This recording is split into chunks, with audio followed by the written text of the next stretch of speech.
आप सभी को जय मसीह की। आज परमेश्वर के वचन में आप सभी का स्वागत है। परमेश्वर पिता आज अपने वचनों के द्वारा आप सबको बहुत ऐसे आशीष को दे, वे अपने वचनों के द्वारा आपसे बोले और बातचीत करे।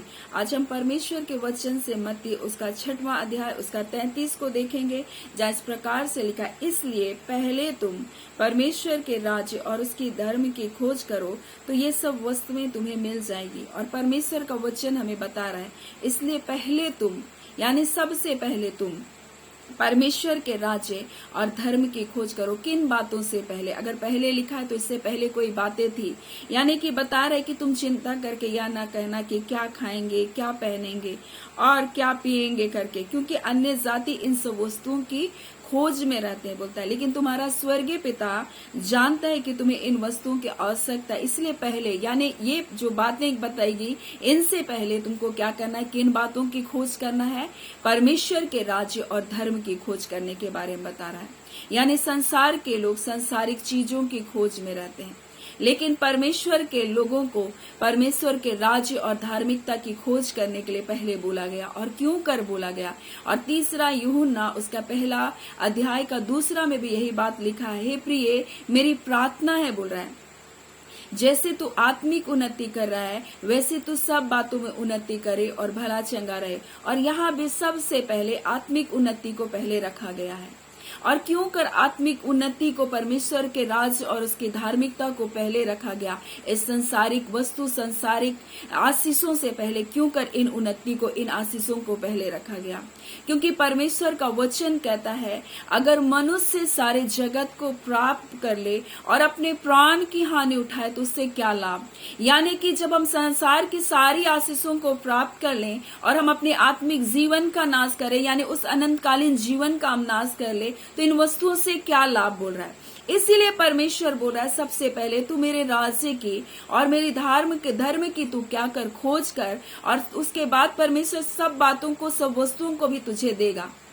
और हम तो मत्ती 7 को हम लोग जब पढ़ते हैं, उसके साथ में हम तो इस प्रकार से कहते हैं कि मांगो तो तुमको दिया जाएगा, ढूंढो तो तुम पाओगे, और खटखटाओ तो तुम्हारे लिए बोलता है खोला जाएगा। बोलता है जो कोई मांगता है उसे मिलता है, जो कोई ढूंढता है वो पाता है, और जो खटखटाता है उसके लिए खोला जाता है। और ये किस लिए लिखा? ये लिखा है कि बोलता है, जब तुम बुरे होकर अपने बच्चों को अच्छी वस्तुएं देना जानते हो तो तुम्हारा स्वर्गीय पिता तुम्हें अच्छी वस्तु क्यों कर नहीं देगा? और ये अच्छी वस्तु क्या थी? ये अच्छी वस्तु पवित्र आत्मा है। ये अच्छी वस्तु पवित्र आत्मा है जो परमेश्वर हमको देना चाहता है। वो हमको धर्म के मार्गों में लेकर चलेगा। और परमेश्वर का वचन कहता है, जब तुम परमेश्वर की आत्मा के द्वारा दुष्ट आत्माओं को निकालते हुए देखो तो जानो कि परमेश्वर का राज्य तुम्हारे बीच आ गया। यही तो परमेश्वर का राज्य है।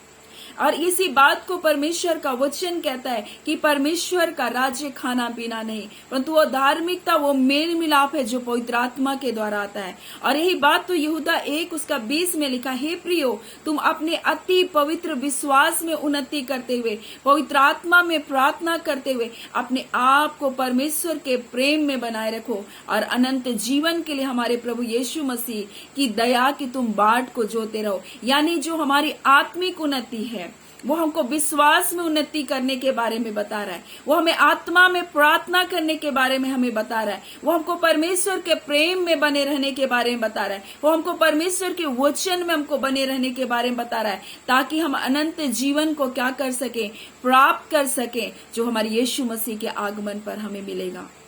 और इसीलिए तो बोल रहा है कि तू सबसे पहले परमेश्वर के राज्य और धर्म की खोज कर। संसारिक वस्तुओं से पहले, उन संसार की धन दौलत से पहले तू परमेश्वर की तू खोज कर, उसके प्रेम की तू खोज कर, उसके राज्य की तू खोज कर, बोल रहा है। और इसलिए परमेश्वर बोल रहा है, तुम मांग रहे हो, बोलता है, पर तुमको मिल नहीं रहा, क्योंकि तुम भोग और विलास में अपने जीवन को व्यतीत करोगे। परमेश्वर अगर आपको सब कुछ दे देगा, आप क्या चीज में उसको इस्तेमाल करोगे? आप अपने शरीर की अभिलाषाओं को पूरा करने के लिए उसको इस्तेमाल करोगे, इसलिए तो आप मांग रहे हो। और परमेश्वर नहीं चाहता, परमेश्वर आपसे प्रेम करता है और वो नहीं चाहता कि आप नाश हो जाओ। और इसलिए परमेश्वर बोला, सबसे पहले तू मुझे ढूंढ, मेरे प्रेम को ढूंढ, मेरी उपस्थिति को ढूंढ, तब मैं तुझको सब वस्तुएं दूंगा, बोल रहा है, ताकि आप जान सके कि उसने अपने इकलौते बेटा यीशु मसीह को क्यों दिया। इसलिए बोल रहा है तो अपने पवित्र विश्वास में तो उन्नति कर, बोल रहा है। और हम लोग देखते हैं इसहाक के जीवन को, हम लोग जो उत्पत्ति में हम लोग देख रहे थे कि किस प्रकार से 26 उसका 13 में इस प्रकार से लिखा, और वो बढ़ा और उसकी उन्नति होती चली गई, यहाँ तक कि वो महान पुरुष हो गया। और उसने अपने पवित्र विश्वास में उन्नति किया। कैसे? समय में जब अकाल था और परमेश्वर ने कहा नहीं तू मिस्र देश नहीं जा, तो यहीं रह। और उसी दशा में परमेश्वर ने क्या किया, उसको बोला कि अकाल की दशा में तू यहीं रह जा। परंतु इसहाक ने उसी दशा में बैठकर नहीं रहा, परंतु उसने अपने विश्वास को कार्यकारी किया और उसने उस अकाल के समय में वो काम को किया जो काम कोई सोच भी नहीं सकता। तो उसने उस अकाल में जोता, बोया और लिखा है 100 गुना वो फल को लेकर आया। और वहां लिखा वो बढ़ा और उसकी उन्नति होती चली गई। देखिए अकाल के बाद और उसके जीवन में उस विश्वास के कार्य के बाद उसकी उन्नति होती चली गई, यानी कि वो अपने विश्वास में क्या क्या उन्नति को किया। और परमेश्वर ऐसे ही बोल रहा है तू मेरे विश्वास के द्वारा कार्य कर और अपने विश्वास को तू बढ़ा, तब मैं तेरे जीवन में क्या करूंगा, उन्नति को लेकर आऊंगा, मैं तेरे जीवन में आशीष को लेकर आऊंगा। और हमें अपने पवित्र विश्वास में हमको उन्नति करना है, हमको विश्वास करना है परमेश्वर सब कुछ हमारे लिए कर सकता है, चाहे कुछ दिखाई दे या ना दे, लेकिन हमको फिर भी परमेश्वर के ऊपर विश्वास करना है। जैसे इसहाक ने अकाल के समय परमेश्वर के ऊपर विश्वास किया और उस अकाल की दशा में उसने जोता और बोया। जहां सब कोई अकाल के समय भाग रहे थे अपने देश को छोड़कर, उस समय इसहाक उसी देश में रहा और उसने जोता और बोया और परमेश्वर का वचन कहता उसने 100 गुना फसल को पाया। और उसी समय से लिखा वह बढ़ा और उसकी उन्नति होती चली गई, यहाँ तक कि वो महान पुरुष हो गया।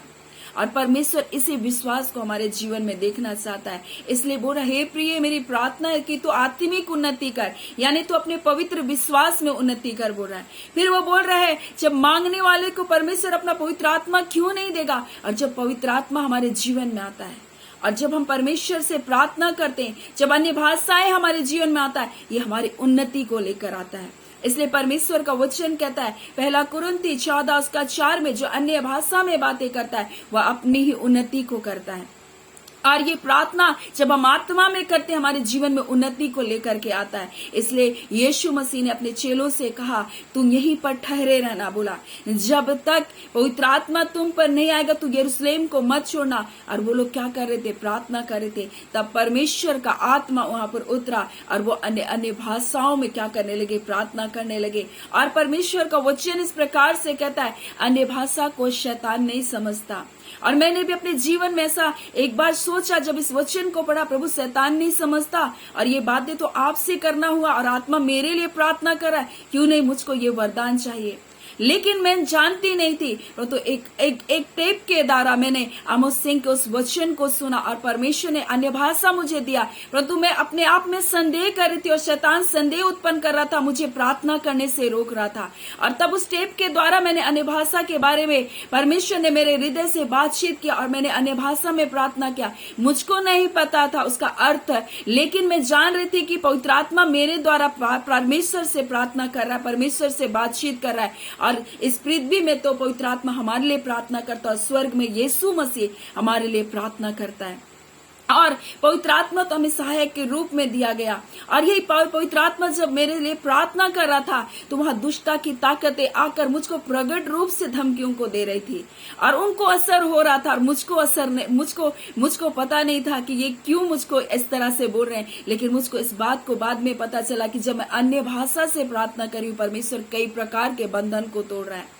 और उस समय मैंने देखा ऐसे लोग भी उद्धार को पाए, परमेश्वर को अपना जीवन को समर्पित किए, जो लोग कभी परमेश्वर के बारे में जानते भी नहीं थे। और यही बात परमेश्वर बोल रहा है कि जब हम अन्य भाषा में पवित्र आत्मा में प्रार्थना को करते हैं, हमारी उन्नति को लेकर के आता है।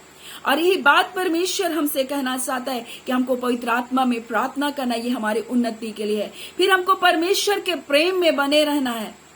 क्योंकि बोलते हैं कि मसीह का प्रेम जब हमारे अंदर होगा तो ये हमारे जीवन को क्या करता है, उन्नति को लेकर आता है। और ये मसीह का प्रेम हमारे जीवन में उन्नति को लेकर आता है। फिर परमेश्वर का वचन प्रेरितों के काम 20 उसका 32 में इस प्रकार से लिखा है, अब मैं तुम्हें परमेश्वर के अनुग्रह के वचन को सौंप देता हूँ जो तुम्हारी उन्नति कर सकता है। ये अनुग्रह का वचन क्या है? यीशु मसीह है जिसको उसने हमें दे दिया। और जब इसको हम लोग अपने जीवन में उद्धार के सुसमाचार को जब हम स्वीकार करते हैं, ये हमारी उन्नति करता है। इसलिए परमेश्वर का वचन कहता है कि हमें उसके वचन को जो हमें दिया गया है, उसके वचन को हमको नम्रता के साथ क्या करना है, स्वीकार करना है। ये हमारे प्राणों का क्या कर सकता है, उद्धार कर सकता है। यानी कि अनुग्रह के वचन जो हमें सौंपा गया वो हमारी उन्नति कर सकता है। इसलिए परमेश्वर बोल रहा है, हे प्रिय, मेरी प्रार्थना है कि तू आत्मिक उन्नति कर। जैसे तू आत्मिक उन्नति कर रहा वैसे तू सब बातों में उन्नति करे और भला चंगा रहे। यानी जैसे जैसे हमारी आत्मिक उन्नति वैसे वैसे हमारी इस संसार की उन्नति भी परमेश्वर रखा है, ताकि हम नाश ना हो जाए। अगर सब कुछ पहले मिल गया तो फिर हम आत्मिक उन्नति को नहीं प्राप्त करें तो हमारे जीवन क्या हो जाएगा, नरक की आग में चला जाएगा, हमारा जीवन नष्ट हो जाएगा। इसलिए परमेश्वर बोल रहा, मेरे राज्य और मेरे धर्म की खोज कर तो सब वस्तुएं तुझे मिल जाएगी। सो आज परमेश्वर इन वचनों के द्वारा आप सबको बहुत ऐसे आशीष को दे। आमीन। आइए हम प्रार्थना करें।